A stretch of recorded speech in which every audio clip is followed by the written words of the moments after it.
Hello dear bankers. तो कैसे हैं आप लोग? I hope you are doing well. JAIIB exam preparation के अंदर प्रीवियस ईयर पेपर्स का रोल काफ़ी ज़्यादा अहम है, क्योंकि इससे आपको ये पता चलता है कि कौन से ऐसे टॉपिक्स हैं जिसमें से बार बार क्वेश्चंस पूछे जा रहे हैं और किस तरह के क्वेश्चंस पूछे जा रहे हैं इसके बारे में भी पता चलता है। तो इस वीडियो के अंदर हम मई के अंदर जो पीपीपी का पेपर आया था ना, उसके क्वेश्चंस को सॉल्व करने वाले हैं। ये जो क्वेश्चंस है ये रिकलेक्टेड क्वेश्चंस हैं। स्टूडेंट्स ने जिन्होंने पेपर दिया था उन्होंने हमें क्वेश्चंस भेजे थे, उसी से हमने क्वेश्चन जो है वो बनाए हैं। ये जो वीडियो है वो पार्ट 1 है। ठीक है, इसके अंदर हम आधे क्वेश्चंस डिस्कस करेंगे और बाकी के जो क्वेश्चंस रह जाएंगे उसको हम अगले पार्ट में जो है वो डिस्कस करेंगे। तो आपने उस वीडियो को भी जरूर देखना है। आज के टॉपिक को स्टार्ट करने से पहले मैं आपको बता दूं कि अगर आप जीआईबी एग्जाम की प्रिपरेशन अच्छे तरीके से करना चाहते हो तो हमारा जो मास्टर कोर्स है वो आपके लिए बेस्ट रहेगा। और अगर आप हमारे मास्टर कोर्स का डेमो लेना चाहते हो तो आप हमारे 2 डे डेमो मास्टर कोर्स में एनरोल कर सकते हो। इस कोर्स की हेल्प से आपको हमारे मास्टर कोर्स का 2 दिन का एक्सेस मिल जाता है। इस कोर्स के अंदर आपको चारों पेपर्स के concept classes, concept notes, solve previous year question, chapter wise mock test and full length mock test मिल जाते हैं। तो 2 दिन के अंदर आप अच्छे तरीके से पूरे जीआईबी सिलेबस को देख सकते हो और मास्टर कोर्स का कंटेंट कैसा है ये भी देख सकते हो। और सबसे बड़ी बात, इस कोर्स के अंदर आप सिर्फ ₹1 से जो है वो एनरोल कर सकते हो। तो जल्दी से आप हमारे इस कोर्स में जो है वो एनरोल कर लीजिए। अब बढ़ते हैं आज के टॉपिक की तरफ।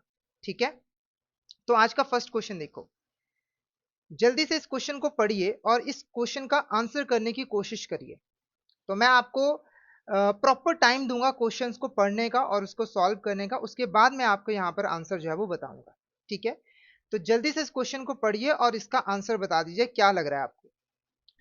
क्वेश्चन क्या कह रहा है? अगर मैं क्वेश्चन बताऊं तो देखो, क्वेश्चन पूछ रहा है कि कौन सी ऐसी स्टेटमेंट है जो कि इनकरेक्ट है regarding the data collected by banks from the customers. ठीक है, तो आप सभी को पता होगा कि एक बैंक अपने कस्टमर से बहुत सारा डेटा कलेक्ट करती है। ठीक है, और बैंक्स को उस डेटा को कॉन्फिडेंशियल रखना होता है। ठीक है, तो उसके रिगार्डिंग कौन सी स्टेटमेंट इनकरेक्ट है? पहली स्टेटमेंट कह रही है कि कस्टमर का डेटा जो है वो सिक्योर होना चाहिए, कॉन्फिडेंशियल होना चाहिए, तो ये स्टेटमेंट यहाँ पर बिल्कुल करेक्ट है। ठीक है, दूसरी स्टेटमेंट कह रही है कि जो बैंक है वो यहाँ पर प्रॉपर मेजर्स लेगा ताकि किसी भी तरह के डेटा लीक्स को प्रिवेंट किया जा सके, तो ये भी स्टेटमेंट बिल्कुल करेक्ट है। बैंक जो है कस्टमर का डेटा किसी थर्ड पार्टी के साथ शेयर कर सकता है बिना कस्टमर के कंसेंट के, तो ये गलत है। देखो, अगर बैंक जो है किसी थर्ड पार्टी के साथ कस्टमर का डेटा शेयर करना चाहता है तो पहले उसे कस्टमर की कंसेंट लेनी होगी। ठीक है, data leak can damage the trust and confidence of the customer in a bank, बिल्कुल करेक्ट है। अगर कस्टमर का डेटा लीक हो जाता है, इससे बैंक की जो रेपुटेशन है वो खराब हो जाती है, कस्टमर का जो भरोसा है, कॉन्फिडेंस है, वो उठ जाता है। ठीक है, तो कौन सी स्टेटमेंट इनकरेक्ट है? तो ऑप्शन सी आपका करेक्ट आंसर जो है वो रहेगा। Option C is a correct answer. ठीक है, नेक्स्ट क्वेश्चन की बात करते हैं। तो पहले आप क्वेश्चन को पढ़िए, फिर इसका आंसर देने की कोशिश करिए, फिर मैं इसका आंसर जो है वो बताऊंगा। तो जल्दी से क्वेश्चन को पढ़ लीजिए।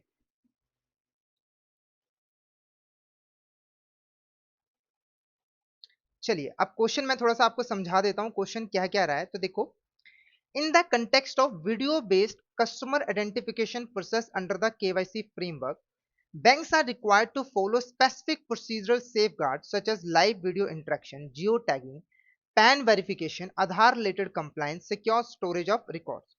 Which of the following step is not accordance with the prescribed procedures and therefore needs to be rectified? तो देखो, जब हम जब एक बैंक अपने कस्टमर की केवाईसी करता है, ठीक है, तो एक तरीका होता है वीडियो बेस्ड कस्टमर आइडेंटिफिकेशन। यहां पर कस्टमर को वीडियो कॉल लगाई जाती है और वीडियो कॉल के ऊपर ही केवाईसी जो है वो की जाती है। ठीक है, तो इसका एक प्रॉपर प्रोसीजर होता है। ठीक है, तो यहां पर ना 4 स्टेप्स लिखे हुए हैं, 4 चीजें लिखी हुई हैं, तो आपको बताना है कि कौन सा ऐसा स्टेप है ना, जो कि प्रिस्क्राइब प्रोसीजर के अकॉर्डिंग नहीं है और उसे हमें ठीक करने की जरूरत है। पहला देखो, in case of call drop और disconnection a fresh VCIP session will be initiated, बिल्कुल करेक्ट है। अगर मान लीजिए कस्टमर को वीडियो कॉल लगाई गई, ठीक है, और बीच में ही कॉल ड्रॉप हो गया या फिर डिसकनेक्ट हो गया, तो वहां पर जो वीसीआईपी सेशन है वो दोबारा से स्टार्ट किया जाएगा। ठीक है, शुरुआत से, तो बिल्कुल करेक्ट है। उसके बाद क्वेश्चंस की जो सीक्वेंस है, टाइप है ना, वो अलग अलग होनी चाहिए। जैसे मान लीजिए कस्टमर एक्स है, उससे पहले आपने उसका नाम पूछा तो दूसरे कस्टमर से उसका काम पूछोगे। ठीक है, ऐसा इसलिए किया जाता है ताकि जो कस्टमर है वो पहले से कोई वीडियो रिकॉर्ड करके ना चला जाए और वो कॉल के ऊपर वीडियो को चला दे, ऐसा ना हो इसीलिए जो क्वेश्चंस के टाइप है और सीक्वेंस है उसको अलग अलग रखा जाता है। ठीक है, उसके बाद अगर कस्टमर के एंड पे बैंक एम्प्लॉय को कोई भी प्रॉम्प्टिंग दिखती है, यानी कि ऐसा दिखता है कि कस्टमर को कोई कुछ बता रहा है, ठीक है, यानी कि कस्टमर किसी की बातों को फॉलो कर रहा है, ठीक है, तो वहां पर इमीडिएटली पूरी की पूरी जो अकाउंट ओपनिंग की प्रोसेस है उसको रिजेक्ट कर दिया जाता है। तो ये भी स्टेटमेंट बिल्कुल यहां पर करेक्ट है। ठीक है, उसके बाद VCIP application can be use to open account from outside India as well, तो ये गलत है। देखो, वीसीआईपी का यूज तभी किया जा सकता है अगर जो कस्टमर है वो इंडिया के अंदर है। अगर कस्टमर इंडिया से बाहर है तो वीसीआईपी का यूज नहीं किया जा सकता है। ठीक है, तो करेक्ट आंसर क्या रहेगा? Option D. ये जो स्टेप है ये प्रोसीजर के अकॉर्डिंग नहीं है और इसको रेक्टिफाई करने की जरूरत है। ओके, अब बढ़ते हैं नेक्स्ट क्वेश्चन की तरफ। तो जल्दी से इस क्वेश्चन को पढ़िए, फिर इसका आंसर करने की कोशिश करिए। जल्दी से इस क्वेश्चन को पढ़िए। क्या लग रहा है, क्या होगा करेक्ट आंसर? तो पहले क्वेश्चन को मैं आपको समझा देता हूं। तो देखो, एक फिक्स डिपॉजिट है जो कि मेच्योर हो रहा है नॉन बिजनेस डे को, यानी कि इस दिन बैंक खुला नहीं है, तो बैंक को इस दिन के लिए कस्टमर का जो फंड्स हैं अपने पास रखने पड़ेंगे। और बैंक जब एक एक्स्ट्रा दिन के लिए फंड्स अपने पास रखेगा तो उसके ऊपर इंटरेस्ट पे करना पड़ेगा बैंक को, है ना? तो आपको बताना है कि जो इंटरेस्ट है वो कैसे पे किया जाएगा। एक स्पेशलाइज रेट जो है वो क्रिएट किया जाएगा, उसके ऊपर इंटरेस्ट पे किया जाएगा, या फिर कॉन्ट्रैक्टेड एफडी रेट के ऊपर इंटरेस्ट पे किया जाएगा, या फिर कॉन्ट्रैक्टेड रेट से लोअर रेट के ऊपर पे किया जाएगा, या फिर नन ऑफ द अबव। क्या लग रहा है आपको इसका क्वेश्चन, इस क्वेश्चन का करेक्ट आंसर क्या होगा? जल्दी से बता दीजिए, क्या होगा क्वेश्चन का करेक्ट आंसर? तो इस क्वेश्चन का जो करेक्ट आंसर रहेगा वो रहेगा option B, contracted FD rate. जैसे जब आपने बैंक के पास एफडी कराई थी तो रेट था 8%, है ना? तो अगर आपका जो एफडी है वो 15 अगस्त के दिन मेच्योर हो रहा है और बैंक 16 अगस्त को आपको पेमेंट कर रहा है, ठीक है, तो एक एक्स्ट्रा दिन का जो इंटरेस्ट है वो एफडी का जो कॉन्ट्रैक्टेड रेट है उसी के ऊपर जो है पे किया जाएगा। तो करेक्ट आंसर रहेगा ऑप्शन बी। नेक्स्ट क्वेश्चन को पढ़िए और फिर इसका आंसर करिए। जल्दी से क्वेश्चन को पढ़ लीजिए।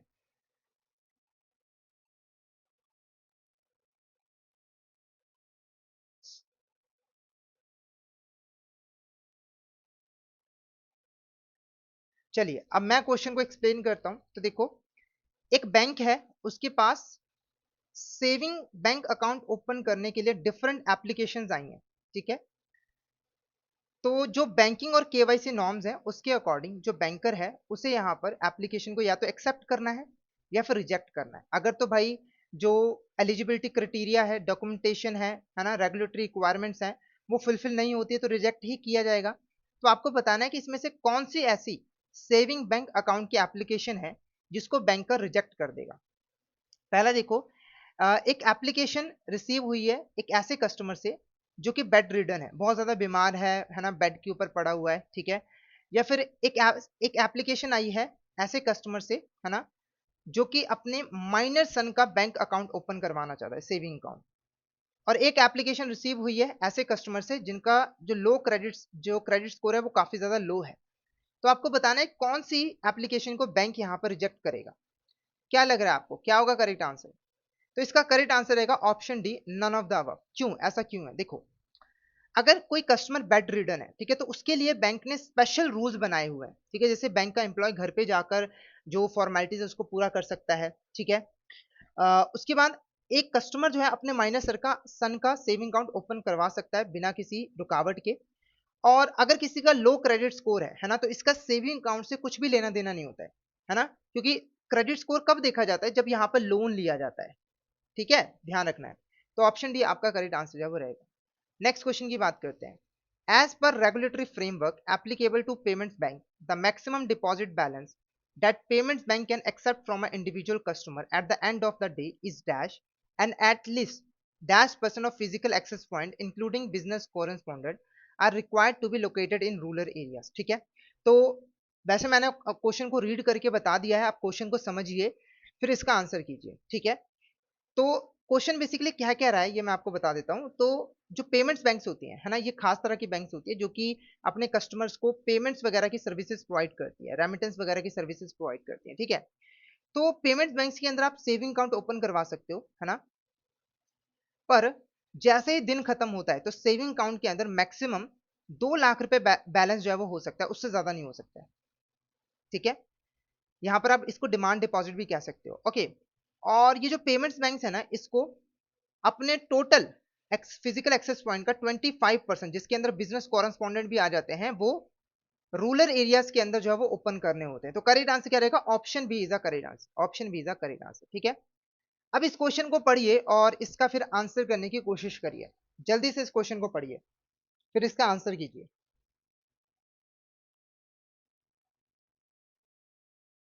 जल्दी से इस क्वेश्चन को पढ़िए और इसका आंसर कीजिए। चलिए, तो मैं आपको क्वेश्चन समझा देता हूं। तो देखो, जो foreign exchange management current account transaction rule 2000 है, ठीक है, उसके अंदर एक शेड्यूल है, शेड्यूल नंबर 1। उसके अंदर कुछ ऐसी ट्रांजेक्शन हैं जिसको प्रोहिबिट किया गया है, यानी कि इन ट्रांजेक्शन के लिए आप इंडिया से बाहर पैसा नहीं भेज सकते। तो आपको बताना है कि इसमें से कौन सी ऐसी ट्रांजेक्शन है जो कि शेड्यूल 1 में आती है। ऑप्शन ए कह रहा है remittance out of lottery winnings, आपने कोई लॉटरी जीती है, आप वो पैसा इंडिया से बाहर भेजना चाहते हो।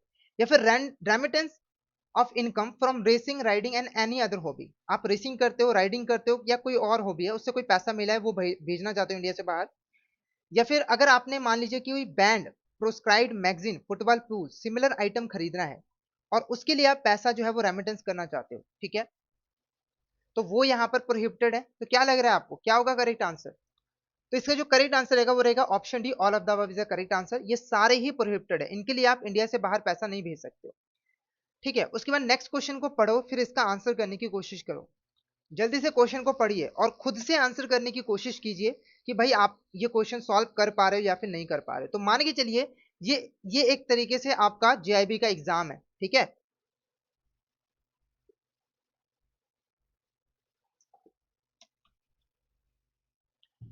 चलिए, तो मैं क्वेश्चन समझा देता हूं आपको। तो देखो, एक बैंक जो है वो डिमांड ड्राफ्ट इशू करता है, ठीक है। तो क्वेश्चन कह रहा है कि किसी भी तरह की मनी लॉन्ड्रिंग एक्टिविटीज को रोकने के लिए, ठीक है, डिमांड ड्राफ्ट की जो अमाउंट है, अगर डैश है या उससे ज्यादा है, तो इसको हमेशा अकाउंट पे ही क्रॉसिंग के साथ इशू किया जाता है, ठीक है। मैं आपको इजी लैंग्वेज में समझा देता हूं। देखो, अगर जो डिमांड ड्राफ्ट है ना, उसकी वैल्यू 20,000 या फिर उससे ज्यादा है, तो उसको हमेशा अकाउंट पे ही क्रॉसिंग के साथ जो है वो इशू किया जाता है। इसका सिंपल सा मतलब है कि ये जो डिमांड ड्राफ्ट है, इसकी पेमेंट सिर्फ और सिर्फ अकाउंट के अंदर जो है वो हो सकती है, यानी कि इसकी पेमेंट कैश में नहीं हो सकती है। तो ऑप्शन बी आपका करेक्ट आंसर जो है वो रहेगा, ठीक है। नेक्स्ट क्वेश्चन को पढ़िए। नेक्स्ट क्वेश्चन क्या कह रहा है? As per negotiable instrument act 1881, who can the draw of a cheque? जब एक चेक यहां पर ड्रॉ किया जाता है, चेक, है ना, तो नेगोशिएबल इंस्ट्रूमेंट एक्ट के अकॉर्डिंग कौन यहां पर चेक का ड्रॉ हो सकता है? ऑप्शन है एक एनबीएफसी, गवर्नमेंट डिपार्टमेंट, एक इंडिविजुअल और अ फॉर्म, या फिर बैंक। क्या लग रहा है आपको, इसका करेक्ट आंसर क्या होगा? क्या होगा इसका क्वेश्चन का करेक्ट आंसर? तो देखो, जब भी एक चेक इशू किया जाता है ना, तो उसका ड्रॉयर कौन होता है? अगर हम ड्रॉयर की बात करें तो ड्रॉयर होता है कस्टमर। तो ड्रॉई कौन होगा? ड्रॉई हमेशा एक बैंक होगा, ड्रॉई हमेशा एक बैंक होगा। तो ऑप्शन डी आपका करेक्ट आंसर जो है वो रहेगा, क्योंकि एनबीएफसी चेक इशू नहीं कर सकते हैं, गवर्नमेंट डिपार्टमेंट भी अगर चेक इशू करेंगे तो वहां पर जो ड्रॉई है वो बैंक ही होगा। इंडिविजुअल फॉर्म और चेक इशू करेंगे तो वहां पर भी ड्रॉई एक बैंक ही होगा। तो ऑप्शन डी आपका करेक्ट आंसर रहेगा। नेक्स्ट क्वेश्चन को पढ़िए, फिर इसका आंसर कीजिए, ठीक है। तो मैं आपको 1 मिनट का टाइम दे रहा हूं, क्वेश्चन को पढ़िए और उसका आंसर करने की कोशिश करिए।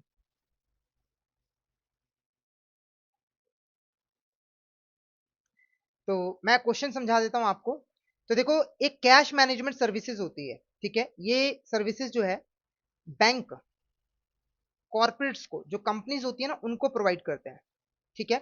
इसके अंदर बेसिकली एक बैंक जो है कॉर्पोरेट्स के जो कैश होते हैं, है ना, उसको मैनेज करते हैं, उसको एक जगह से दूसरी जगह लेकर जाते हैं, है ना, और इंश्योर करते हैं कि कॉर्पोरेट्स के पास हमेशा कैश अवेलेबल हो, ठीक है।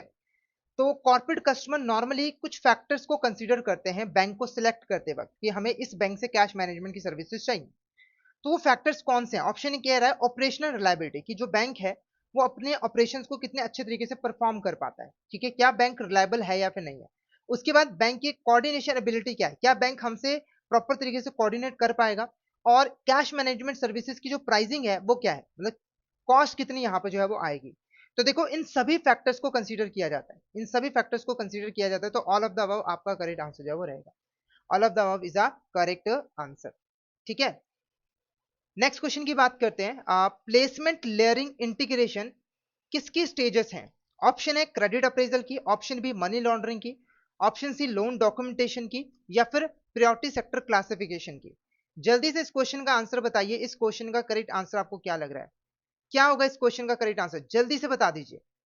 तो इस क्वेश्चन का जो करेक्ट आंसर रहेगा वो रहेगा option B, money laundering is a correct answer. Money laundering आपका करेक्ट आंसर जो है वो रहेगा। मनी लॉन्ड्रिंग की तीन स्टेजेस होती हैं, प्लेसमेंट, लेयरिंग और इंटीग्रेशन। ठीक है, प्लेसमेंट के अंदर क्या होता है, सबसे पहले जो इलीगल फंड्स होते हैं, है ना, उसको फाइनेंशियल सिस्टम में, बैंकिंग सिस्टम में इंट्रोड्यूस किया जाता है। तो बेसिकली होता क्या है स्टेज के अंदर, जो अमाउंट है, जैसे मान लीजिए 10 लाख रुपए, उसको छोटी छोटी अमाउंट्स में डिवाइड किया जाता है।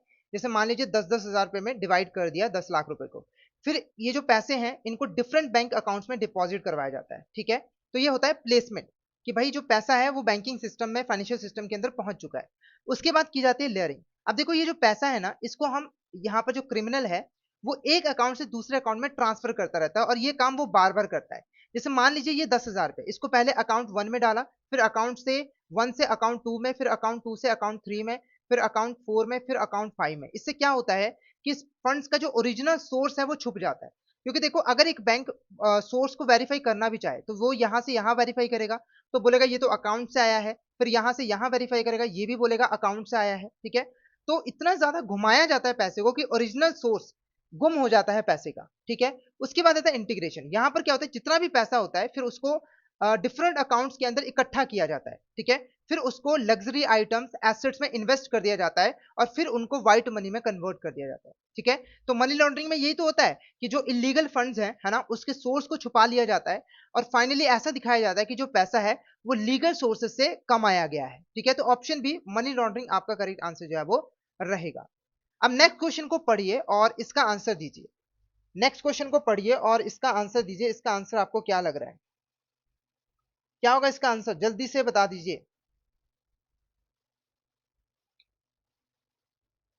चलिए तो मैं आपको क्वेश्चन एक्सप्लेन कर देता हूं। तो देखो एक कस्टमर है ना, उसने अपने बैंक को मैंडेट दिया है, ठीक है, और ऑथराइज किया है कि एक अनदर पर्सन जो है उसके अकाउंट को ऑपरेट करेगा।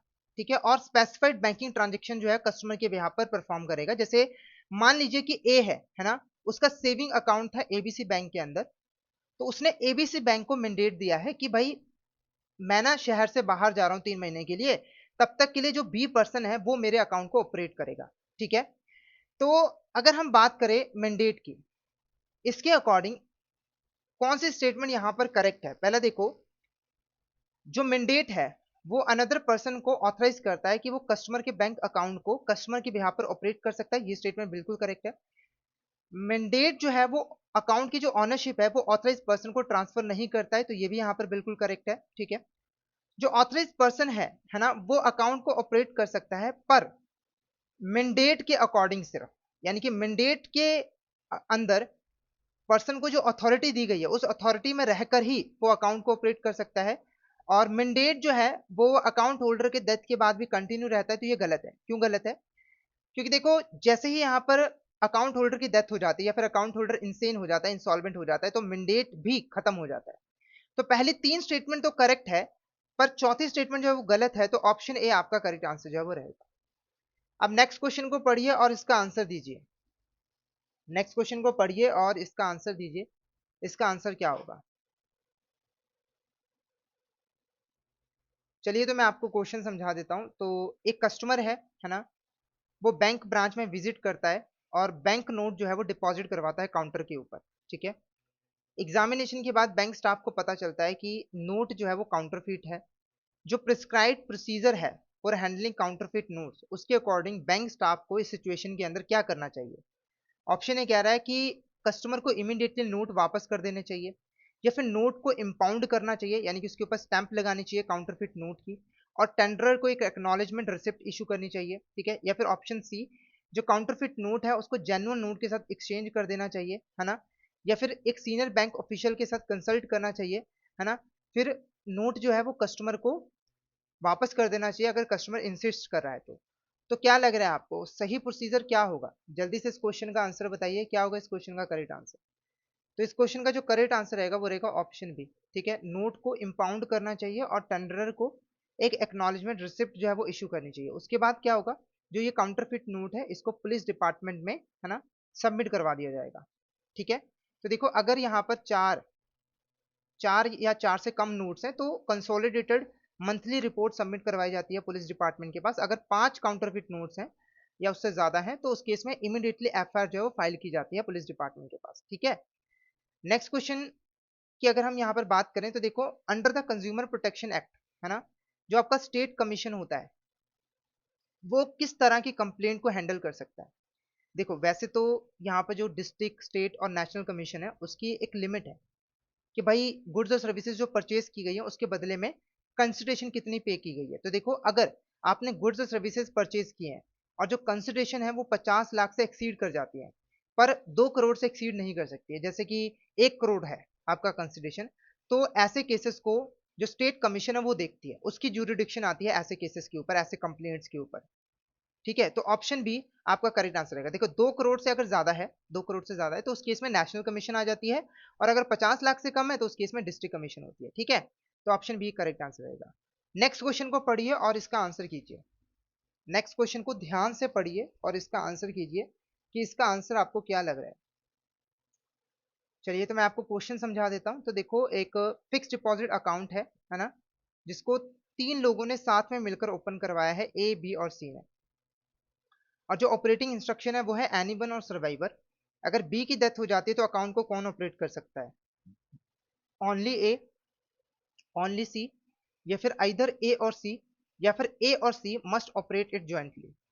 क्या लग रहा है आपको इस क्वेश्चन का करेक्ट आंसर क्या होगा? जल्दी से बता दीजिए इस क्वेश्चन का करेक्ट आंसर आपको क्या लग रहा है, क्या होगा इस क्वेश्चन का करेक्ट आंसर? तो इस क्वेश्चन का जो करेक्ट आंसर रहेगा वो रहेगा option D, A and C must operate it jointly. क्यों? इसके पीछे का रीजन क्या है? देखो एनी वन और सर्वाइवर, है ना, इसके अंदर जब तक सभी अकाउंट होल्डर जिंदा होते हैं उनमें से कोई भी अकाउंट को ऑपरेट कर सकते हैं। बस जैसे ही एक अकाउंट होल्डर की डेथ हो जाती है तो जो सर्वाइवर्स हैं, है ना, वो ज्वाइंटली ही अकाउंट को ऑपरेट जो है वो कर सकते हैं, इसीलिए ए और C operate it jointly. Option D is a correct answer. ठीक है, अब नेक्स्ट क्वेश्चन को पढ़िए और इसका आंसर करने की कोशिश करिए। इसका आंसर आपको क्या लग रहा है? जल्दी से क्वेश्चन को पढ़िए और इसका आंसर कीजिए।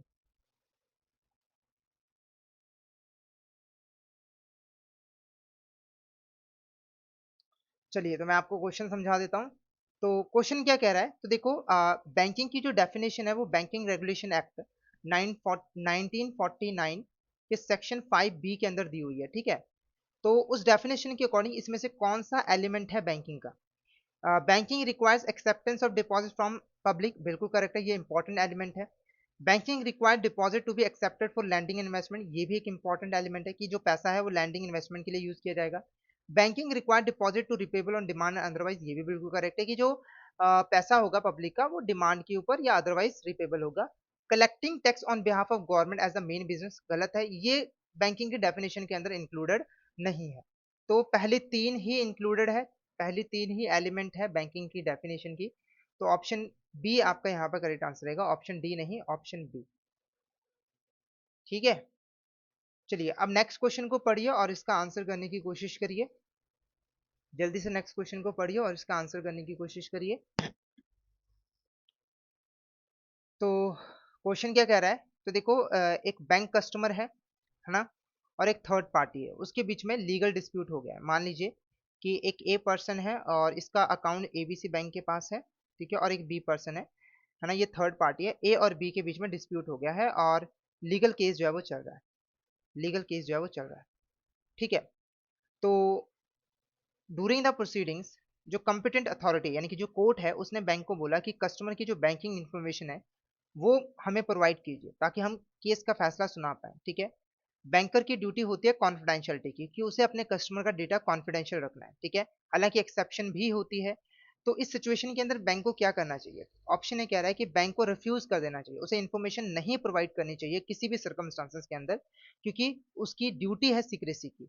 या फिर बैंक जो है इन्फॉर्मेशन डायरेक्टली थर्ड पार्टी को प्रोवाइड करेगा, अगर थर्ड पार्टी प्रॉमिस करता है कि वो बैंक को कंपनसेट करेगा। या फिर जो बैंक है वो लीगली कंपेल्ड है कि वो इन्फॉर्मेशन कॉम्पिटेंट कोर्ट को डिस्क्लोज करेगा या अथॉरिटी को डिस्क्लोज करेगा as a compulsion of law. ठीक है, क्योंकि ये ड्यूटी ऑफ सीक्रेसी का एक एक्सेप्शन है। या फिर जो बैंक है वो पहले कस्टमर से परमिशन लेगा, फिर इंफॉर्मेशन जो है वो डिस्क्लोज करेगा कॉम्पिटेंट अथॉरिटी को। ठीक है, और कॉम्पिटेंट अथॉरिटी के ऑर्डर को तब तक के लिए वो इग्नोर करेगा जब तक कि कस्टमर ऑरल परमिशन नहीं दे देता है। तो option C is a correct answer. देखो, ड्यूटी ऑफ सीक्रेसी की बहुत सारी एक्सेप्शन है, उसमें से एक एक्सेप्शन होती है कंपल्शन ऑफ लॉ। अगर लॉ कह रहा है कि आपको कस्टमर की इंफॉर्मेशन डिस्क्लोज करनी होगी तो बैंक को इंफॉर्मेशन डिस्क्लोज करनी होती है, तो option C is the correct answer. अब नेक्स्ट क्वेश्चन को पढ़िए और इस क्वेश्चन का आंसर जो है वो बताइए। नेक्स्ट क्वेश्चन को पढ़िए और इस क्वेश्चन का आंसर जो है वो बताइए। क्या होगा इस क्वेश्चन का करेक्ट आंसर, जल्दी से बता दीजिए।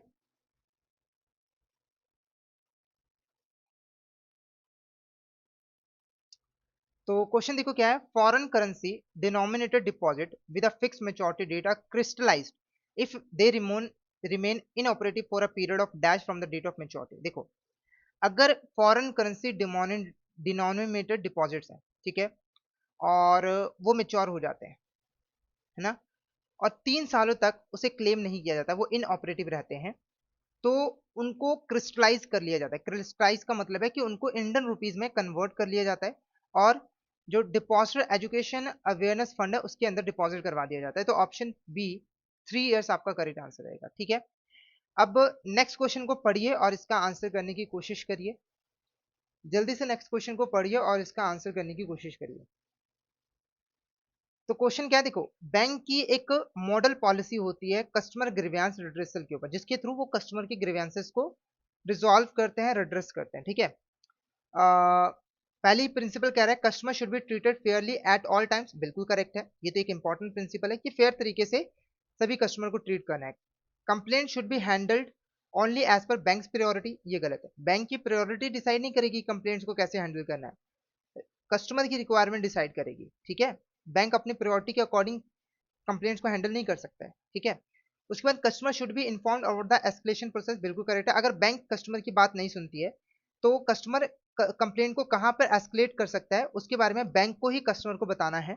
और जो एम्प्लॉय है ना, उसे कस्टमर के इंटरेस्ट के लिए काम नहीं करना है बल्कि उसको नुकसान पहुंचाने के लिए काम करना है, तो ये पॉलिसी नहीं होती है। तो करेक्ट क्या रहेगा, 1 and 3 is only, option A is the correct answer. ठीक है, चलिए अब नेक्स्ट क्वेश्चन की बात करते हैं। Which of the following is not a negotiable instrument as per negotiable instrument act 1881। तो जो नेगोशिएबल इंस्ट्रूमेंट एक्ट है उसके अकॉर्डिंग इसमें से कौन सा आपका नेगोशिएबल इंस्ट्रूमेंट नहीं है?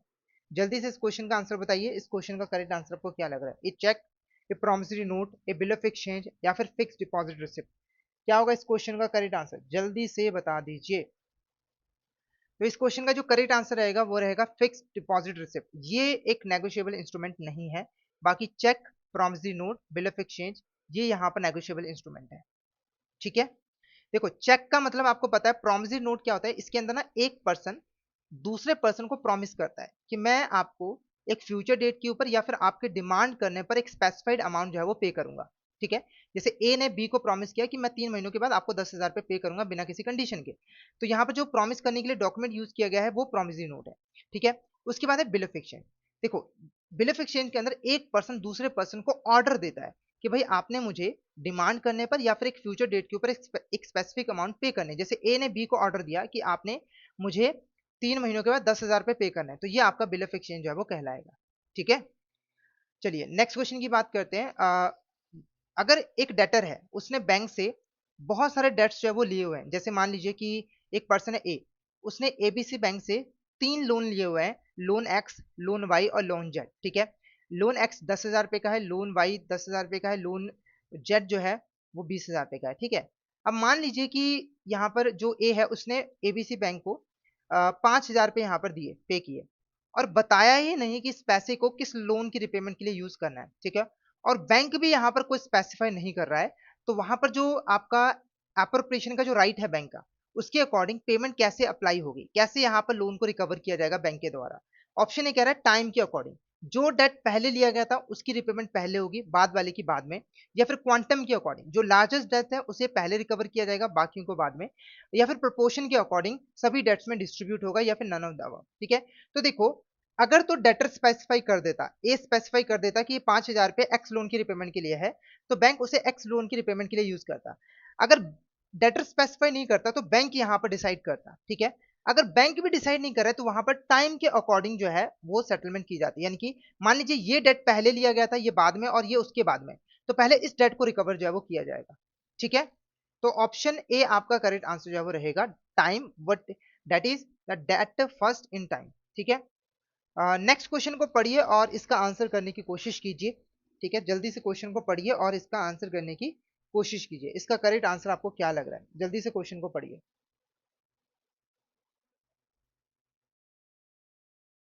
जल्दी से क्वेश्चन को पढ़िए। चलिए मैं पढ़ देता हूं क्वेश्चन को। अगर हम फॉरेन एक्सचेंज रेगुलेशन की बात करें जो कि एप्लीकेबल है एनराइज और ओसीआई के ऊपर, ठीक है, जो ऑथराइज डीलर है ना, वो एक लिमिट के अंदर अलाउ कर सकता है कि जो एनआरआईज है ना, या फिर ओसीआई है, ओवरसीज सिटीजन ऑफ इंडिया, वो इंडिया से बाहर पैसे जो है भेज सकते हैं अगर वो कोई इमोबल प्रॉपर्टी जो कि इंडिया में सिचुएटेड थी, है ना, उसकी सेल करते हैं होता है ना। तो वो लिमिट क्या है, तो देखो, 50,000 यूएसडी डॉलर, या फिर 1 लाख यूएसडी डॉलर, या फिर 5 लाख यूएसडी डॉलर, या फिर 10 लाख यूएसडी डॉलर। तो इसका करेक्ट आंसर रहेगा option D, 10 lakh USD dollar, यानी कि 1 मिलियन यूएसडी डॉलर। देखो, ऑथराइज डीलर जो है वो एनआरआईज को, वो सीआई को अलाउ कर सकता है कि वो एक साल के अंदर maximum 1 million USD dollar India से बाहर भेज सकते हैं, ठीक है, अपने अकाउंट से या फिर इमोबल प्रॉपर्टी की सेल से। ठीक है, तो एक फाइनेंशियल ईयर के अंदर 1 मिलियन यूएसडी डॉलर इतना ही पैसा भेजा जा सकता है एनआरआई और ओसीआई के द्वारा, अगर वो इंडिया में सिचुएटेड किसी भी इमोबल प्रॉपर्टी की सेल करते हैं तो उसका जो भी पैसा होगा टैक्स पे करने के बाद मैक्सिमम 1 मिलियन यूएसडी डॉलर। ठीक है, नेक्स्ट क्वेश्चन की बात करते हैं। With reference to digital payment and clearing system in India, which of the following instruments और system is not available on 24/7 basis. देखो, नेफ्ट, आईएमपीएस, आरटीजीएस, ये तीनों 24/7 अवेलेबल है, यानी कि इनका यूज आप कभी भी कर सकते हो, पर जो सीटीएस है, यानी कि जो चेक ट्रंकेशन सिस्टम है, ये 24/7 अवेलेबल नहीं है। ठीक है, इसका एक प्रॉपर प्रेजेंटेशन सेशन है और कंफर्मेशन सेशन भी है। ठीक है, तो उसके अंदर ही चेक को प्रेजेंट जो है वो करना होता है और बैंकिंग आवर्स में ही करना होता है, तो ये 24/7 अवेलेबल नहीं होता है। तो option D is the correct answer, क्योंकि क्वेश्चन यही पूछ रहा था कि इसमें से कौन सा ऐसा सिस्टम है, इंस्ट्रूमेंट है जो कि 24/7 अवेलेबल नहीं है with reference to digital payment clearing system in India. तो CTS, cheque truncation system is the correct answer. जिनको सीटीएस के बारे में नहीं पता, तो सीटीएस के अंदर क्या होता है कि जो पेपर चेक होती है उसकी एक इमेज कैप्चर कर ली जाती है, वैसे 3 इमेजेस कैप्चर की जाती है, फिर इन इमेजेस की हेल्प से जो चेक है उसको यहाँ पर क्लियर किया जाता है। ठीक है, जो इमेज है ना, सबसे पहले कैप्चर कौन करता है, प्रेजेंटिंग बैंक, वो भेजता है क्लियरिंग हाउस को, क्लियरिंग हाउस भेजता है पेई बैंक को, फिर पेइंग बैंक यहाँ पर उस इमेजेस से ही डिटेल्स को वेरीफाई करता है और चेक की पेमेंट जो है वो कर देता है। ठीक है, उसके बाद नेक्स्ट क्वेश्चन को पढ़िए और इसका आंसर करने की कोशिश कीजिए। जल्दी से नेक्स्ट क्वेश्चन को पढ़िए और इसका आंसर करने की कोशिश यहाँ पर कीजिए। क्या होगा इसका आंसर? तो क्वेश्चन क्या कह रहा है कि मिस्टर एक्स है, उसने एक सेफ डिपॉजिट लॉकर जो है वो हायर किया है एक्सवाइजेड बैंक के अंदर। तो इसमें से कौन सा ऐसा सिनेरियो है जहां पर एक्सवाइजेड बैंक जो है मिस्टर एक्स को कंपनसेशन पे करने के लिए लाइबल है? पहला देखो, loss of locker content due to mister X own negligence, ये गलत है। अगर मिस्टर एक्स की नेग्लिजेंस है तो वहां पर बैंक लाइबल नहीं होगा। Loss of locker content due to earthquake and flood, तो देखो, अगर एक्ट ऑफ गॉड है, नेचुरल डिजास्टर, उसकी वजह से लॉस होता है तो भी बैंक यहाँ पर लाइबल नहीं होगा। Loss of locker content due to fire, theft, burglary, fraud by the bank employees, तो ये करेक्ट है। देखो, इस सिचुएशन के अंदर जो बैंक है वो लाइबल होगा। अगर फायर, आग लग गई, थेफ्ट लग गई, थेफ्ट हो गई, बर्गरी हो गई, फ्रॉड कर दिया बैंक एम्प्लॉय ने, है ना, तो उस लॉस के लिए बैंक यहाँ पर लाइबल होगा। ओके, और वो भी लिमिट के अंदर। तो जो भी एनुअल रेंट है उसका 100 टाइम्स मैक्सिमम कंपनसेशन हो सकता है। जैसे अगर एनुअल रेंट है 10,000 रुपए, तो इसका 100 टाइम्स कितना हो जाएगा, वो हो जाएगा 10 लाख रुपए। तो मैक्सिमम कंपनसेशन जो बैंक पे करेगा कस्टमर को वो 10 लाख रुपए है, उससे ज्यादा नहीं। ठीक है, तो option C is the correct answer, option C is the correct answer. Clear है? कोई डाउट हो पूछ सकते हो। क्लियर है आपको यहाँ तक? एक बार मुझे बता दीजिए, और कोई भी डाउट हो तो आप पूछ सकते हो। क्लियर है आपको? चलिए अब नेक्स्ट क्वेश्चन को पढ़िए और इसका आंसर बताइए। नेक्स्ट क्वेश्चन को ध्यान से पढ़िए और इसका आंसर बताइए, इसका आंसर आपको क्या लग रहा है, क्या होगा इस क्वेश्चन का करेक्ट आंसर, जल्दी से बता दीजिए। तो क्वेश्चन क्या है, तो कलेक्टिंग बैंकर जिसको हम प्रेजेंटिंग बैंक भी कह सकते हैं, विद रिस्पेक्ट टू चेक उसकी क्या रिस्पॉन्सिबिलिटीज हैं, ड्यूटीज है। पहली रिस्पॉन्सिबिलिटी है कि वो यहां पर गुड फेथ और विदाउट नेग्लिजेंस चेक को कलेक्ट करेगा, तो ये बिल्कुल करेक्ट है, ये बहुत इंपॉर्टेंट ड्यूटी है। उसके बाद जो यहाँ पर कलेक्टिंग बैंक है वो चेक की जो वैलिडिटी है ना, वो यहाँ पर चेक करेगा, है ना, डेट, क्रॉसिंग, एंडोर्समेंट, ये सारी चीजें चेक करेगा, बिल्कुल सही है। उसके बाद चेक जो है वो सिर्फ और सिर्फ कस्टमर के बिहाफ पर ऑर्डिनरी कोर्स ऑफ बिजनेस के अंदर ही कलेक्ट किया जा सकता है, ये भी बिल्कुल करेक्ट है। और जो कलेक्टिंग बैंक है वो यहाँ पर सस्पिशियस सर्कमस्टांसेस को इग्नोर करके सीधा ही चेक को इमीडिएटली कलेक्ट कर सकता है, तो ये गलत है। अगर सस्पिशियस सर्कमस्टांसेस दिखते हैं जो जो तो चेक की जो जेन्युइननेस है ना, उसको चेक करना रिस्पॉन्सिबिलिटी होती है कलेक्टिंग बैंकर की, ठीक है। तो करेक्ट आंसर क्या रहेगा, ऑप्शन बी। पहले तीन स्टेटमेंट जो है वो करेक्ट है, चौथी स्टेटमेंट जो है वो गलत है। ओके, अब नेक्स्ट क्वेश्चन को पढ़िए, फिर इसका आंसर करने की कोशिश कीजिए। नेक्स्ट क्वेश्चन को पढ़िए और इसका आंसर करने की कोशिश कीजिए कि इसका आंसर आपको क्या लग रहा है। चैट बॉक्स में, कमेंट बॉक्स में आप मैसेज कर सकते हो, चैट बॉक्स में, कमेंट बॉक्स में आप इसका मैसेज जो है वो कर सकते हो, ठीक है। चलिए, अब क्वेश्चन मैं पढ़ देता हूँ। If a new saving account is open in a local bank, with how many days must the branch send the KYC document to C KYCR. देखो, सबसे पहले सी केवाईसीआर क्या है ये मैं आपको यहाँ पर समझा देता हूँ, है ना। बेसिकली जो सी केवाईसीआर है वो इंडिया के अंदर जो भी केवाईसी डेटा होता है, इंफॉर्मेशन होता है, उसको बैंक से कलेक्ट करता है और अपने पास स्टोर करके रखता है, और जरूरत पड़ने पर ये जो डेटा है वो किसी और बैंक और फाइनेंशियल इंस्टीट्यूशन को देता है, ठीक है। और नॉर्मली इंडिया के अंदर सी केवाईसीआर का काम कौन करता है, सरसई। कौन करता है, सरसई, ये आपको ध्यान रखना है, ठीक है। तो होता क्या है मैं आपको समझाता हूँ, होता क्या है, जैसे मान लीजिए एक एबीसी बैंक है, इसके पास एक्स नाम के बंदे ने सेविंग अकाउंट ओपन किया, ठीक है, और केवाईसी कराई, ठीक है। तो जैसे अकाउंट ओपन हुआ उसके बाद 10 दिन के अंदर अंदर में जो भी केवाईसी डेटा है, इंफॉर्मेशन है, वो एबीसी बैंक को सरसई के पास यानी कि सी केवाईसीआर के पास सबमिट करवानी होगी। फिर सरसई उसको अपने पास होल्ड करके रखेगी, है ना, अपने पास होल्ड करके रखेगी, है ना। उसके बाद मान लीजिए कि एक्स पर्सन किसी और बैंक के पास जाता है, मान लीजिए एक्सवाईजेड बैंक के पास जाता है, ठीक है, वहां पर भी एक करंट अकाउंट ओपन करवाना चाहता है, ठीक है। तो उस केस में क्या होगा कि इसको दोबारा से केवाईसी करवाने की जरूरत नहीं है, बल्कि क्या होगा कि जैसे ही एबीसी बैंक ने सरसई के ऊपर यानी सी केवाईसी के ऊपर इसका केवाईसी डेटा अपलोड किया होगा, तो इस कस्टमर को एक यूनिक नंबर मिला होगा, ठीक है, यूनिक नंबर मिला होगा। ये जो यूनिक नंबर है वो कस्टमर दे देगा एक्सवाईजेड बैंक को, ठीक है। फिर उस यूनिक नंबर से, है ना, जो एक्सवाईजेड बैंक है, उस यूनिक नंबर को हम क्लाइंट आइडेंटिफायर कहते हैं, है ना, केवाईसी क्लाइंट आइडेंटिफायर। तो उस नंबर से ये जो एक्सवाईजेड कंपनी है, वो एक्सवाईजेड बैंक है, वो सरसई से जो है इसका जो केवाईसी का डेटा है वो यहाँ पर डाउनलोड कर लेगी, ठीक है। और जो आपका यहाँ पर एक्सपर्सन है उसकी केवाईसी हो जाएगी, इसको दोबारा से डॉक्यूमेंट्स वगैरह देने की जरूरत नहीं है। तो 10 दिन के अंदर अंदर में डेटा जो है वो सबमिट करना जरूरी होता है, तो ऑप्शन बी 10 डेज आपका करेक्ट आंसर रहेगा। उसके बाद नेक्स्ट क्वेश्चन देखो, एक हाई कोर्ट है ना, उसने बैंक को एक ऑर्डर इशू किया है ना, और इस ऑर्डर के अंदर उसने बैंक को बोला है कि इस एक्स पर्सन के अकाउंट को आप फ्रीज कर दीजिए और पेमेंट्स को स्टॉप कर दीजिए, ठीक है।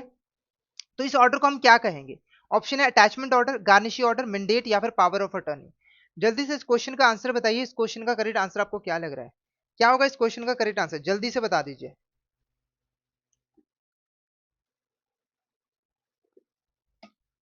जल्दी से बता दीजिए इस क्वेश्चन का करेक्ट आंसर क्या होगा।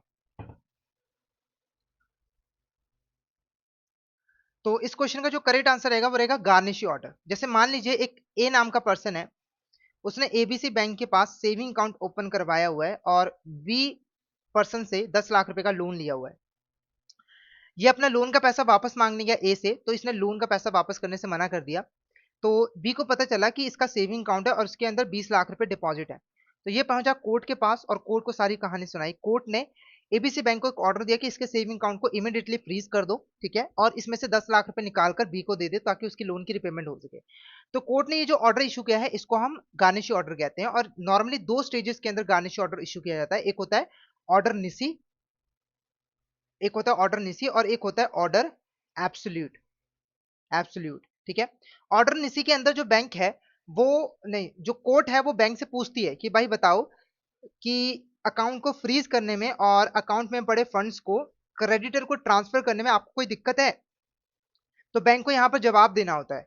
अगर बैंक कहता है कि नहीं कोई दिक्कत नहीं है, तो यहां पर एब्सोल्यूट ऑर्डर कोर्ट के द्वारा पास किया जाता है और इस ऑर्डर के तहत जो बैंक है उसको अकाउंट में से पैसा डिडक्ट करके क्रेडिटर को देना होता है। तो ऑप्शन भी आपका करेक्ट आंसर जो है वो रहेगा। जो आपका अटैचमेंट ऑर्डर होता है, इसका यूज नॉर्मली जो गवर्नमेंट अथॉरिटीज होती है जैसे कि इनकम टैक्स अथॉरिटीज, वो यूज करती हैं ताकि वो जो पर्सन है ना, जिसके ऊपर कार्रवाई चल रही है उसकी एसेट्स को फ्रीज वगैरह जो है वो कर पाए। मैंडेट का मीनिंग मैंने आपको समझा ही दिया था। पावर ऑफ अटर्नी क्या होती है कि हम किसी दूसरे पर्सन को पावर दे रहे हैं कि हमारे बिहाफ पर आप एक्ट कीजिए। जैसे कि कंपनी अपने डायरेक्टर को पावर दे रही है कि आप कंपनी के बिहाफ पर डॉक्यूमेंट्स को साइन कर सकते हो, तो वो पावर ऑफ अटर्नी होता है। ठीक है, अब नेक्स्ट क्वेश्चन को पढ़िए और इसका आंसर करने की कोशिश कीजिए। नेक्स्ट क्वेश्चन को पढ़िए और इसका आंसर करने की कोशिश कीजिए। चलिए, तो मैं आपको क्वेश्चन एक्सप्लेन कर देता हूं। तो देखो, बैंक के अंदर कस्टमर सर्विस फ्रेमवर्क होनी चाहिए, ठीक है, ताकि कस्टमर को अच्छे तरीके से सर्विसेज प्रोवाइड की जा सके। ठीक है, हर ब्रांच को ना एक branch level customer service committee जो है वो बनानी पड़ती है ग्रास रूट लेवल के ऊपर। ठीक है, जो कमेटी है उसके अंदर एक कम से कम डैश मेंबर होना चाहिए और कमेटी को डैश इंटरवल के ऊपर मिलना चाहिए और डैश इंटरवल के ऊपर रिपोर्ट सबमिट करवानी चाहिए। तो इसका आंसर बहुत ही सिंपल है। सबसे पहले तो कमेटी के अंदर एक सीनियर सिटीजन होना चाहिए। ठीक है, इसका आंसर है सीनियर सिटीजन। और जो मीटिंग है वो मंथली बेसिस के ऊपर होती है, महीने में एक मीटिंग जरूरी है। और जो रिपोर्ट सबमिट करवाई जाती है वो क्वार्टरली बेसिस पे करवाई जाती है। तो ऑप्शन सी आपका करेक्ट आंसर रहेगा। ठीक है, और ये जो कमेटी है वो ग्रास रूट लेवल पे होती है, बिल्कुल नीचे लेवल पे होती है। और वो ग्राउंड लेवल के ऊपर रहकर देखते हैं कि कस्टमर की क्या रिक्वायरमेंट है, कस्टमर सर्विस को हम कैसे इंप्रूव कर सकते हैं। नेक्स्ट क्वेश्चन को अगर हम पढ़ें, नेक्स्ट क्वेश्चन क्या कह रहा है, according to Reserve Bank of India guidelines on know your customer norms which of the following document is are not consider official value document. तो इसमें से कौन सा आपका ऑफिशियल वैल्यू डॉक्यूमेंट नहीं है। देखो, ऑफिशियल वैल्यू डॉक्यूमेंट बहुत इंपॉर्टेंट डॉक्यूमेंट होता है, इसके बिना आप बैंक के अंदर कोई भी नॉर्मल अकाउंट ओपन नहीं करवा सकते। ठीक है, तो कौन सा, वैसे तो 6 यहाँ पर ऑफिशियल वैल्यू डॉक्यूमेंट है, तो कौन सा ऑफिशियल वैल्यू डॉक्यूमेंट नहीं है, ration card, job card issued by NREGA, driving licence, Aadhaar card. तो जल्दी से इस क्वेश्चन का आंसर बताइए। इस क्वेश्चन का करेक्ट आंसर आपको क्या लग रहा है, क्या होगा इस क्वेश्चन का करेक्ट आंसर? जल्दी से बताइए, इस क्वेश्चन का करेक्ट आंसर आपको क्या लग रहा है? तो इस क्वेश्चन का जो करेक्ट आंसर रहेगा वो रहेगा ration card is the correct answer. Job card issued by NREGA, driving licence, Aadhaar card. ठीक है, इसके अलावा जो एनपीआर लेटर होता है, एनपीआर लेटर होता है, ठीक है, वोटर आईडी कार्ड होता है, वो भी आपका ऑफिशियल वैलिड डॉक्यूमेंट के अंदर जो है वो आता है। ठीक है, नेक्स्ट क्वेश्चन की बात करते हैं कि अगर एक कस्टमर बैंक के पास सेविंग बैंक अकाउंट में पैसे डिपॉजिट करवाता है, तो इस सिचुएशन के अंदर बैंक और कस्टमर के बीच में कौन सा रिलेशनशिप स्टैब्लिश होता है? ऑप्शन है trustee and beneficiary, option B bailor, bailee और bailor, option C debtor and creditor और ऑप्शन डी क्रेडिटर और डेटर। जल्दी से इस क्वेश्चन का आंसर बताइए। इस क्वेश्चन का करेक्ट आंसर आपको क्या लग रहा है, क्या होगा इस क्वेश्चन का करेक्ट आंसर? तो इस क्वेश्चन का जो करेक्ट आंसर रहेगा वो रहेगा डेटर एंड क्रेडिटर, जहां पर बैंक होता है डेटर और कस्टमर होता है क्रेडिटर। ठीक है, क्यों, ऐसा क्यों है? देखो, जब आप अपना पैसा बैंक के पास डिपॉजिट करवाते हो, ठीक है, तो बैंक डेटर बन जाता है क्योंकि उसके पास आपका पैसा पड़ा हुआ है जो कि उसे कभी ना कभी वापस करना है। और आप जिन्होंने अपना पैसा बैंक को दिया है वो क्रेडिटर बन जाते हो। ठीक है, तो option C is the correct answer. Next एक मैच दी कॉलम क्वेश्चन है। ठीक है, तो जल्दी से क्वेश्चन को पढ़िए और फिर इसका आंसर करने की कोशिश कीजिए। कॉलम ए के अंदर बैंक के जो राइट्स हैं वो दिए हुए हैं और कॉलम बी के अंदर उनकी डिस्क्रिप्शन दी हुई है, तो करेक्ट आपको मैच करना है। सबसे पहले अगर हम असाइनमेंट की बात करें, है ना, तो असाइनमेंट को हम बी के साथ मैच करेंगे क्योंकि असाइनमेंट में क्या होता है, जो कस्टमर है ना, जो कस्टमर है ना, वो किसी इनकम के ऊपर उसका जो राइट है ना, किसी एसेट के ऊपर उसका जो राइट है वो बैंक के फेवर में असाइन कर देता है, बैंक को ट्रांसफर कर देता है। ठीक है, जैसे अगर कोई बुक डेट है, उसकी पेमेंट पहले कस्टमर को रिसीव करनी है, कस्टमर ने वो बुक डेट की पेमेंट को रिसीव करने का जो राइट है वो बैंक को ट्रांसफर कर दिया, तो वो असाइनमेंट हो गया।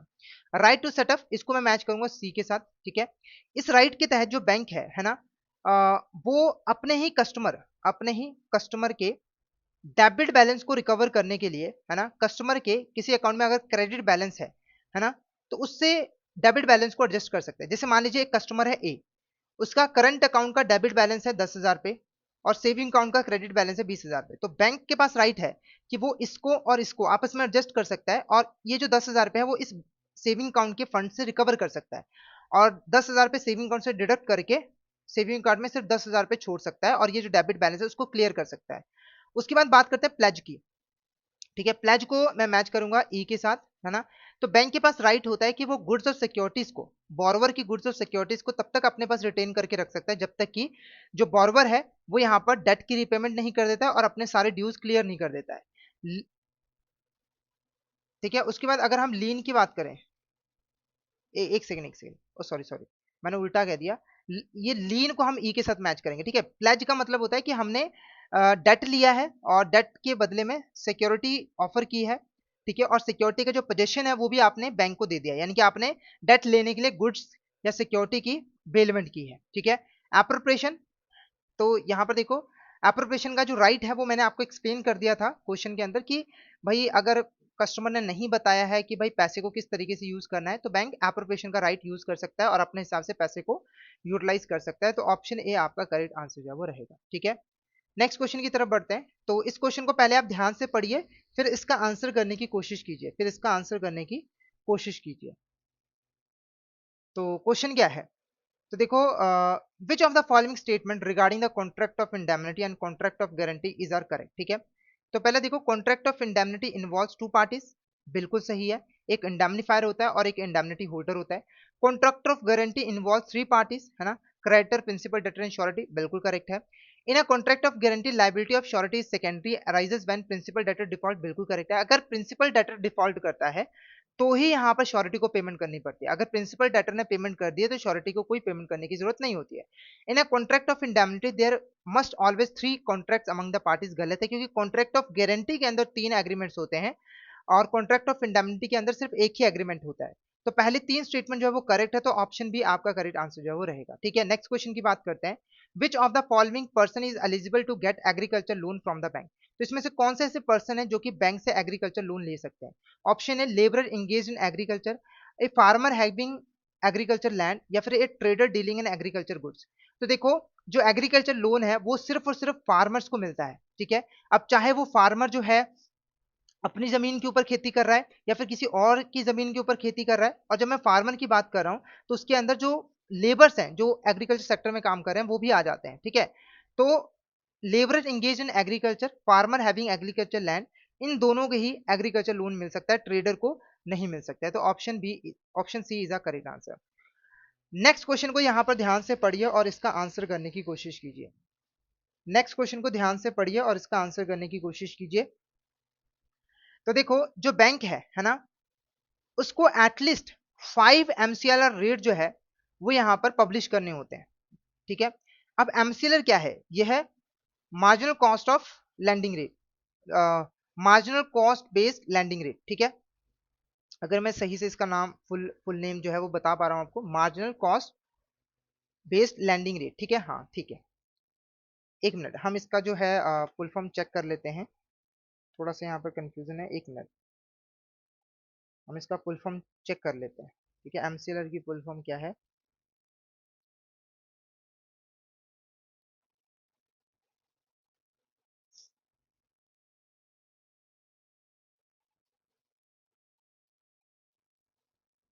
हाँ जी, मैं सही कह रहा था, marginal cost of fund based landing rate, बिल्कुल सही, मेरा मैं सही बता रहा था, बस थोड़ी सी कंफ्यूजन लग रही थी। ठीक है, तो ये क्या होता है, एक इंटरनल रेफरेंस रेट होता है।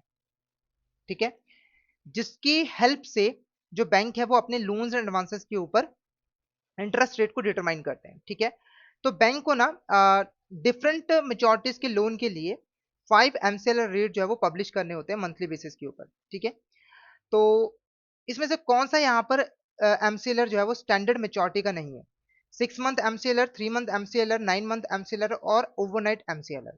तो देखो जो पांच MCLR रेट है वो है ओवरनाइट, ठीक है, 1 मंथ, 3 मंथ, 6 मंथ और 1 ईयर। ठीक है, ये पांच है, ये पांच है। यहाँ पर कहीं पे आपको 9 मंथ दिख रहा है, नहीं दिख रहा है, तो इसका मतलब है ऑप्शन सी आपका करेक्ट आंसर है। 9 month MCLR is a correct answer. ठीक है, उसके बाद नेक्स्ट क्वेश्चन की अगर हम बात करें तो देखो जो बैंक है अगर वो अपने overall priority sector lending target को कंप्लीट नहीं कर पाता, अचीव नहीं कर पाता, या फिर किसी प्रिस्क्राइब्ड सब टारगेट को अचीव नहीं कर पाता है, तो as per RBI direction bank को क्या करना होगा, बैंक के ऊपर जो है पेनल्टी लगेगी शॉर्टफॉल का 10%, है ना, जितना भी शॉर्टफॉल हुआ है उसका 10% पेनल्टी लगेगी। या फिर बैंक जो है शॉर्टफॉल अमाउंट को फोरफिट कर लेगा, है ना, शॉर्टफॉल अमाउंट, और डिपॉजिट करेगा deposit insurance credit guarantee corporation के पास, ठीक है। या फिर बैंक जो है वो शॉर्टफॉल अमाउंट जो है वो रूरल इंफ्रास्ट्रक्चर डेवलपमेंट फंड और अदर फंड्स में डिपॉजिट करवा देगा, ठीक है। और इन फंड्स को सिडबी मुद्रा जैसी एजेंसीज जो है वो मेंटेन करती हैं। तो ऑप्शन सी आपका करेक्ट आंसर रहेगा। देखो अगर मान लीजिए कि जैसे एग्रीकल्चर सेक्टर में शॉर्टफॉल हुआ है, ठीक है, तो बैंक जो है नाबार्ड के द्वारा कोई फंड जो मेंटेन किया जा रहा है उसके अंदर शॉर्टफॉल अमाउंट जो है वो डिपॉजिट करवा देगा। अगर हम इनडायरेक्टली बोले तो नाबार्ड के पास जो है फंड डिपॉजिट जो है वो करवा देगा, ठीक है। तो ऑप्शन सी आपका करेक्ट आंसर जो है वो रहेगा। क्लियर है। नेक्स्ट क्वेश्चन की बात करते हैं, इसमें से कौन सा ऐसा फॉर्मूला है ना, जो कि करेक्टली रिप्रेजेंट कर रहा है first year short term credit limit को, है ना।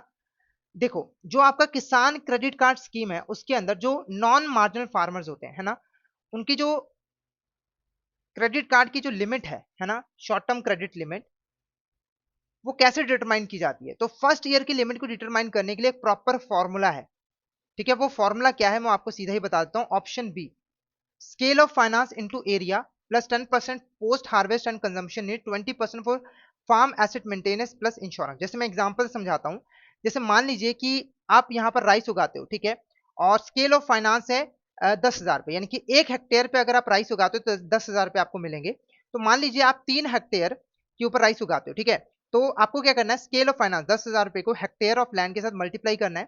तो ये आपका कितना आ जाएगा, 30,000 रुपए, ठीक है। उसके बाद इसका 10%, ये 30,000 का 10% ऐड करो 3,000 पे, किस लिए ऐड करना है, ये मिलता है आपको पोस्ट हार्वेस्ट और कंजम्पशन नीड्स के लिए। उसके बाद 20% आपको ऐड करना है फार्म एसेट्स की मेंटेनेंस और रिपेयर के लिए, तो 6,000 पे और ऐड करो, ठीक है। और अगर आपने कोई इंश्योरेंस वगैरह कराई है क्रॉप इंश्योरेंस, तो उसकी जो कॉस्ट है वो एग्जैक्टली ऐड कर दो, जैसे कि 2,000 पे, ठीक है। तो अगर आप यहाँ पर इसको टोटल करो तो ये हो जाता है 36, 39 और 41,000 पे। तो ये यहाँ पर फार्मर की शॉर्ट टर्म क्रेडिट लिमिट है फर्स्ट ईयर के लिए। तो इस तरीके से फर्स्ट ईयर की शॉर्ट टर्म लिमिट जो है वो डिटरमाइन की जाती है। तो ऑप्शन बी आपका करेक्ट आंसर जो है वो रहेगा, option B is the correct answer.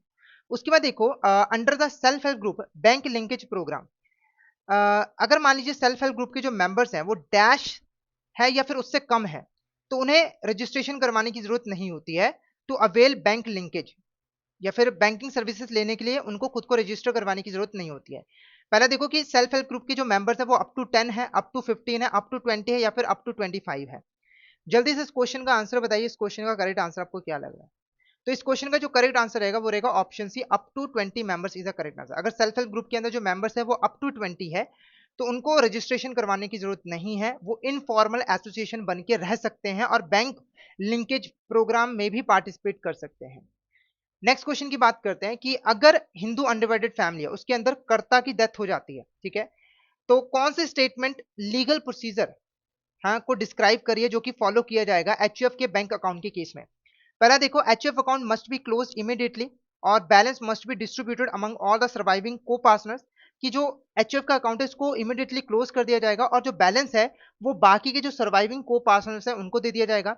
या फिर जो सर्वाइविंग मेंबर्स हैं, ठीक है, वो किसी आउटसाइडर को एज अ कर्ता जो है बना सकते हैं ताकि वो एचयूएफ के प्रॉपर्टीज को बैंक अकाउंट्स को मैनेज कर पाए। या फिर जो नेक्स्ट सीनियर मोस्ट को पार्टनर है वो ऑटोमेटिकली न्यू कर्ता बन जाएगा और वो अकाउंट को ऑपरेट कर सकता है। या फिर बैंक अकाउंट जो है वो फ्रोजन हो जाएगा जब तक कि जो हायर्स हैं वो एक सक्सेशन सर्टिफिकेट कंपीटेंट कोर्ट से ले नहीं लेते हैं। तो ऑप्शन सी आपका करेक्ट आंसर रहेगा। देखो जैसे मान लीजिए कि फादर था, है ना, उसकी डेथ हो गई, तो जो बड़ा लड़का है या लड़की है वो यहाँ पर कर्ता बन जाएगी, सबसे बड़ी लड़का या फिर लड़की वो यहाँ पर कर्ता बन जाएगा या बन जाएगी, ठीक है, और फिर वो अकाउंट को ऑपरेट भी कर सकता है, ठीक है। तो ऑप्शन सी आपका करेक्ट आंसर रहेगा। जैसे मान लीजिए एक फादर था, है ना, उसके दो बेटे थे, एक की एज थी 36 ईयर, एक की थी 30 ईयर्स। तो फादर की डेथ हो गई तो ये जो 36 ईयर वाला सन है वो यहाँ पर कर्ता बन जाएगा, ओके। उसके बाद आपको बताना है कि domestic commercial bank, regional rural bank, small finance bank का total priority sector lending target कितना है, ठीक है। तो जल्दी से बताइए कि जो कमर्शियल बैंक है, domestic commercial bank, region rural bank और स्मॉल फाइनेंस बैंक, है ना, उनका total priority sector lending target जो है वो कितना है, जल्दी से बता दीजिए। तो आंसर रहेगा देखो, commercial bank 40%, regional rural bank 75%, और जो स्मॉल फाइनेंस बैंक है वो 60%। ठीक है, तो option A is the correct answer. ठीक है,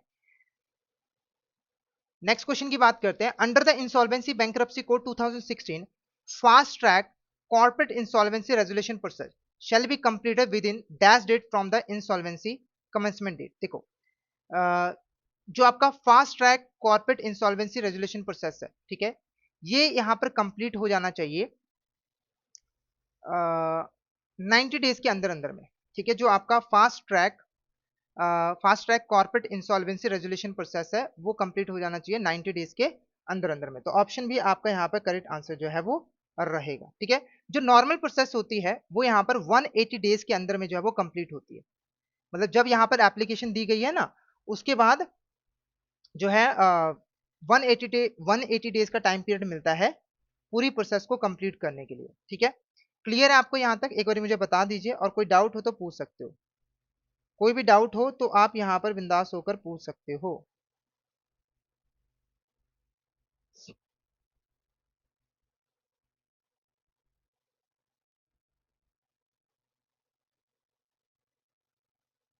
ठीक है, नेक्स्ट, तो यहाँ पर जो करेक्ट आंसर रहेगा वो ऑप्शन बी रहेगा। Option B is a correct answer. Okay, चलिए अब बढ़ते हैं नेक्स्ट क्वेश्चन की तरफ।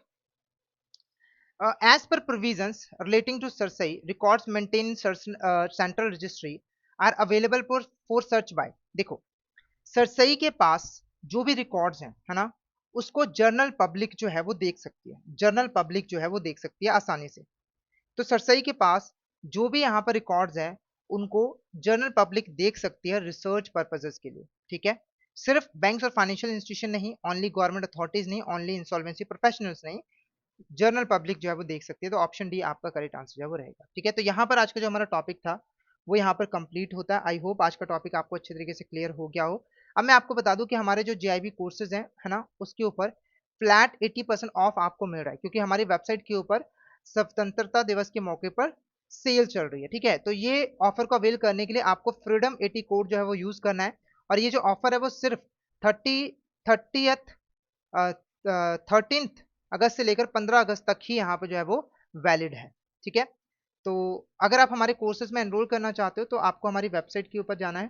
ठीक है, वेबसाइट के ऊपर आने के बाद आपको कोर्सेज वाले सेक्शन के अंदर जो जेआईबी कोर्सेज वाला सेक्शन है उसके ऊपर आपको क्लिक करना है। ये देखिए जेआईबी कोर्सेज। ठीक है, यहाँ पर आपको जेआईबी कोर्सेज दिखने लग जाएंगे। जैसे कि अगर आप लाइव क्लासेस के थ्रू प्रिपरेशन करना चाहते हो तो आप हमारे लाइव क्रैश कोर्स बैच 4 में एनरोल कर सकते हो। यहाँ पर 60 लाइव क्लासेस के थ्रू आपको जेआईबी एग्जाम की प्रिपरेशन करवाई जाती है।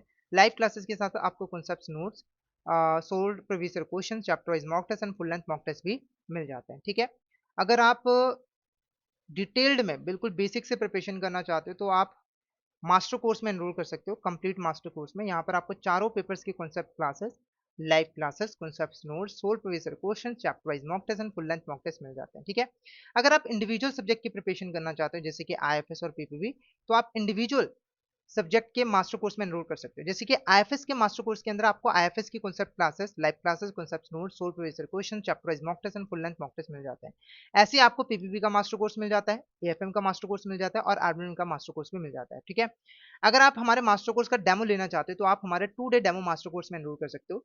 यहाँ पर आपको हमारे मास्टर कोर्स का 2 दिन का एक्सेस मिल जाता है, और इस कोर्स में आप सिर्फ 1 रुपए से एनरोल कर सकते हो, और 2 दिन में आप अच्छे तरीके से हमारे कंटेंट को देख सकते हो और डिसाइड कर सकते हो कि आपको हमारे कोर्स में एनरोल करना है या फिर नहीं करना है। ठीक है, अगर आप सिर्फ प्रैक्टिस करना चाहते हो तो आप हमारे टेस्ट सीरीज में एनरोल कर सकते हो। यहाँ पर आपको solve previous question, full length mock test and chapter wise mock test जो है वो मिल जाते हैं। और अभी हमारी सेल भी चल रही है, जैसे फ्लैट 80% ऑफ। ठीक है, तो इसके लिए आपको कोड यूज करना है फ्रीडम 80। तो जल्दी से हमारे कोर्स में एनरोल कर लीजिए, कहीं ये ऑफर आपके हाथ से निकल ना जाए। ठीक है, तो आज का जो हमारा टॉपिक है वो कंप्लीट होता है। अगर आज की वीडियो आपको अच्छी लगी हो, वीडियो को लाइक कर देना, शेयर कर देना, और हमारे चैनल को सब्सक्राइब कर देना। और अगर आपको कोई फीडबैक प्रोवाइड करना हो, है ना, तो आप कमेंट बॉक्स में मैसेज करके जो है बता सकते हो। ठीक है, अगर आप हमसे कॉन्टैक्ट करना चाहते हो तो ये हमारा व्हाट्सअप नंबर है और हमारी ईमेल आईडी है, इसके ऊपर आप हमसे कॉन्टैक्ट जो है वो कर सकते हो। तो आज के लिए इतना ही, मिलते हैं नेक्स्ट क्लास में। Thank you so much everyone.